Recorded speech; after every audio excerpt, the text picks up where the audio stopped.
بسم اللہ الرحمن الرحیم۔ السلام علیکم۔ آج ہم آپ کو بتائیں گے کہ عورت کے اعتکاف کا طریقہ کیا ہے اور اعتکاف کی نیت کیا کرنی چاہیے، اور اس کے علاوہ ہم آپ کو بتائیں گے کہ گھر کی مسجد سے کیا مراد ہے۔ تو سب سے پہلے ہم آپ کو بتاتے ہیں کہ عورت کے اعتکاف کا طریقہ کیا ہے۔ کیا عورتیں اعتکاف کر سکتی ہیں؟ جی ہاں، عورتیں اعتکاف کر سکتی ہیں۔ عورتوں کے لیے بھی اعتکاف کرنا سنت ہے اور ثواب کا باعث ہے۔ عورتوں کے لیے شرعی حکم یہ ہے کہ عورتیں اپنے گھر کی مسجد میں اعتکاف کریں، یہی ان کے لیے بہتر ہے۔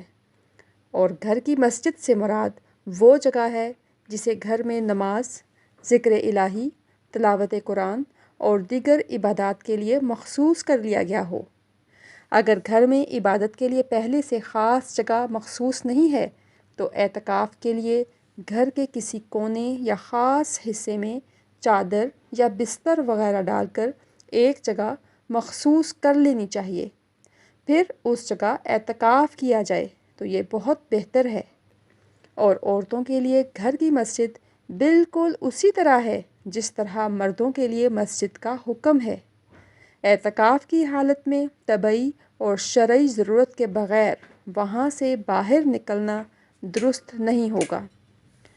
عورت اعتکاف کی جگہ سے باہر کھانے پکانے یا گھر کے کام کاج کے لیے نہیں نکل سکتی، اس سے اعتکاف ٹوٹ جائے گا۔ اگر اس کو باہر سے اس کے اپنے لیے کوئی کھانا لا کر دینے والا نہیں ہے تو یہ باہر کھانا اٹھانے کے لیے جا سکتی ہے۔ کھانا اٹھا کر فوراً اندر آ جائے، باہر نہ رکے، ورنہ اعتکاف فاسد ہو جائے گا۔ البتہ عورت اپنی اعتکاف گاہ کے اندر رہ کر گھر کے کام کاج مثلاً آٹا گوندھنا، کھانا پکانا، کپڑے دھونا وغیرہ سر انجام دے سکتی ہے، لیکن بہتر یہ ہے کہ اعتکاف میں بیٹھنے سے پہلے ان کاموں کے لیے کوئی متبادل انتظام کر لے تاکہ پوری یکسوئی کے ساتھ یہ عبادت اپنی روح اور مقصد کے ساتھ ادا ہو جائے۔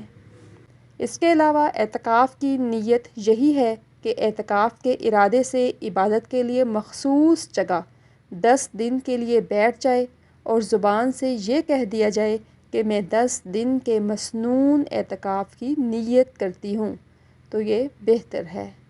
وما علینا الا البلاغ المبین۔